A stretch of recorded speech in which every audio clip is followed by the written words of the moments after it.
احنا عندنا وجبة او صنف غذاء وارثينه من التراث الغذائي المصري القديم، عمره 5000 سنة وما زال شغال لحد النهاردة، من أكفأ مدعمات المناعة ومن أكفأ مضادات الكورونا أو غير الكورونا. مثل الشلولو.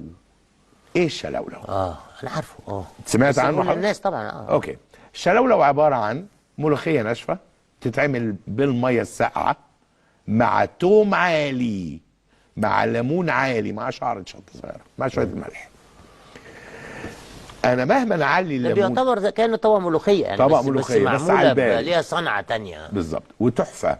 انا كده خدت ليمون عالي، لا فيروس ولا غير فيروس بقى، خدت توم عالي برضه لا فيروس ولا غيره وداعم للمناعة التوم واكفأ مضاد التهاب. طب احنا برضه عايزين طب اتفضل حضرتك كمل بس. خدت توم عالي، توم عالي وليمون عالي في وسط ملوخية.